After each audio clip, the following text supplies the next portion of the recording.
Okay. So, hi everyone. It's Dr. Vidya along with Dr. Sunil, Saurabh and Sridhar, Medical Initiatives at Republic of Whitefield. Today we are here to talk about the medical emergency measures during this COVID-19 pandemic. This situation can come whenever our family or friends are affected by this COVID-19. So as most of us know about that COVID-19 involves lung affecting the oxygen saturation. This oxygen saturation normally ranges from 97% to 99%. And so this normal oxygen saturation is very critical, and for this we need to monitor the oxygen saturation using an instrument called as pulse oximeter. I welcome Dr. Sunil to demonstrate how to use this pulse oximeter, which is used to measure the oxygen saturation in the blood. Over to Dr. Sunil.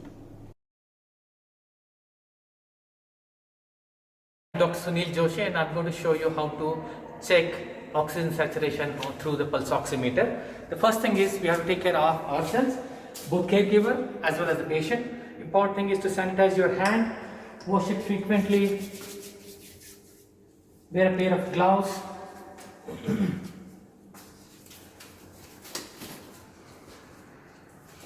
Make sure that the room is warm, there is no cold, it's not cold. That's another important thing. Now, when I come to the patient, will you turn your face to that side, sir? Okay, just to make sure that there's no exposure of aerosols to the caregiver from the patient. This is the pulse oximeter device, if you can see. It's a simple clip mechanism, and this can be applied onto the finger. Can I have a hand, sir? Yeah, thank you. So it has to be gently applied onto the fingertip, and I switch it on now. Make sure that there is no nail polish because it can interfere with the values. Okay, if you come closer, you can have a look here. The pulse rate is around 100 and the saturation rate is around 98%, you can see. This is the oxygen saturation. This is the most important value. You have to monitor this at least thrice a day and more if required, if suggested by the doctor. And make sure that you report all these values to your nursing care or the medical practitioner.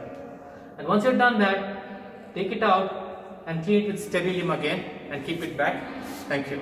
So till now we have seen about the pulse oximeter. I think it was very clear. So unfortunately, if the oxygen saturation is not able to be maintained within 97 to 99%, and if it starts falling, then apart from this, not only the oxygen saturation, there are some other features which are suggestive of decreased oxygen saturation, which is also known as hypoxia. They are breathlessness, pain or pressure kind of sensation at the chest. There might be a mental confusion, blurring of vision, or some kind of numbness, slurred speech, mental confusion. All these kind also suggestive of decreased oxygen saturation. In such conditions, it's an alarming sign where we need the oxygen supplement. For that, I would love to call Mr. Saurabh to demonstrate the oxygen supplement method. Hello everyone, I am Saurabh Kautekar and I will now demonstrate how to use an oxygen cylinder in case there is a drop in oxygen level and that you find using an oxygen, this pulse oximeter with you. So now I will show what is an oxygen cylinder. So this is something that you see here is an oxygen cylinder, something very similar to a cooking gas cylinder. Maybe it is much thinner here. It is how it looks like. There are a few equipments attached to it. So this is a oxygen flow regulator here. This meter shows the oxygen pressure inside the cylinder, and this is a humidifier, and this particular thing shows the flow rate of the oxygen, right? If you see, there are some calibrations on this tube. This calibration shows how many liters of oxygen per minute flows through this cylinder out to the patient. So this is how it is done. Mostly what will happen is this part is detached to this oxygen cylinder. Now what we are going to do is we'll make sure that these parts are already attached when it is available from the PM team for any raw incidents whenever there is a need. Alright, so first of all, before starting the next procedure, I will reiterate that you have to take all the necessary precautions to make sure that you are safe and the patient that you are helping is also safe with all the sanitization and other basic things. So now I will talk about the cannula, the oxygen cannula that attaches with the oxygen cylinder, and then the other end of this, where you see these two things go inside the nasal thing in the patient's nose. Alright, so let us try to start that. So now I am plugging this in, this end inside this thing, on this thing, to attach it to the oxygen cylinder. Now you can see that the cannula one end that attaches towards the humidifier equipment of this cylinder has been attached. Now I'll take out the other end and I'll go to the patient, and now I'll have to remove the mask from the patient's face and use this cannula like this for the patient and attach it from this side.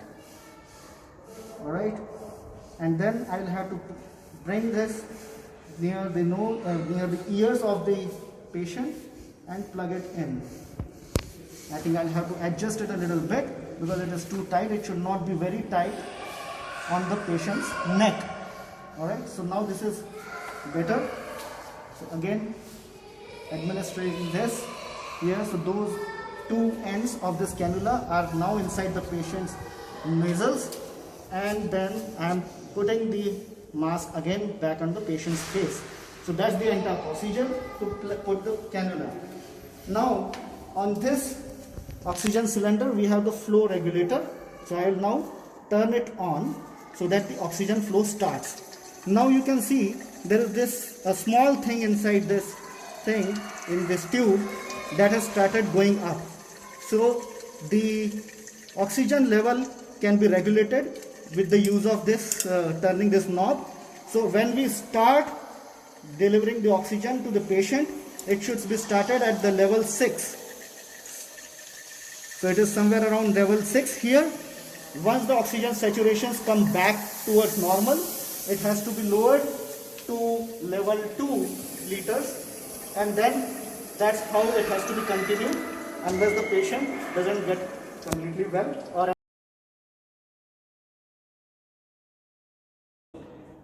Dear residents, these equipment will be available in the PM office for your usage. You can also reach out to the Medical Initiative Volunteer Group for any help and any guidance.